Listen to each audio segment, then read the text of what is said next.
नमस्कार अमरावती. अमरावती जिल्ह्यात गेल्या 15 दिवसांपासून पावसाने दांडी मारल्याने शेतकरी राजा चिंतेत सापडला आहे. पिकांच्या वाढीच्या महत्त्वाच्या टप्प्यातच पावसाचा खंड पडल्याने कापूस, सोयाबीन आणि तूर पिकांवर मोठा परिणाम होत आहे.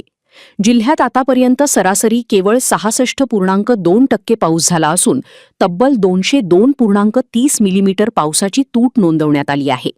जिल्ह्यात सर्वात कमी पाऊस अचलपूर तालुक्यात झाल्याची माहिती आहे. पावसाने ओढ दिल्याने पिकांची वाढ खुंटत असून कापूस, सोयाबीन, तूर आणि मूग पिकांवर किडींचा प्रादुर्भाव वाढला आहे. पेरणीनंतर पावसाचा प्रदीर्घ खंड पडल्याने अनेक ठिकाणी पिकांची उगवण क्षमताही कमी झाली आहे. त्यातच पिकांवर पाने खाणाऱ्या अळ्यांसह विविध किडींचा मोठ्या प्रमाणात प्रादुर्भाव झाला आहे.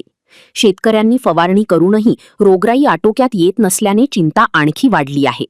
पावसाची अनिश्चितता कायम असल्याने आता शेतकऱ्यांनी फवारणीचं नियोजनही थांबवले आहे.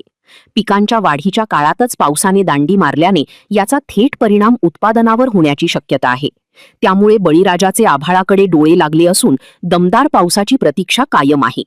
परिस्थिती खूपच गंभीर आहे. काय करणार? कारण की पाणी या 15 दिवसापासून आमचं शेत असं झालं की याच्यामध्ये झाडं पूर्ण सुकत आहे, वाढत आहे पूर्ण झाडं.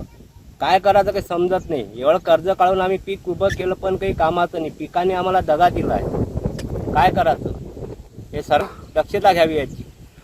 दुबार पेरणी आता कसं करा? वरचं पाणीच नाही तर खर्च पेरणी कशा करायची? आणि खर्च भरपूर जवळचा कर्ज काढून आम्ही खर्च केला आहे.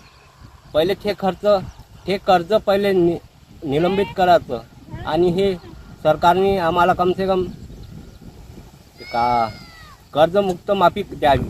आणि ह्या पिकाचं काय होणार काही समोर सांगता नाहीत. आणि आम्ही पेरू कसं? जोपर्यंत पाणी येणार नाही तोपर्यंत काय ह्या पिकाचं काय करायचं? आता उडीद तर पूर्ण सुकलेला आहे आमचा.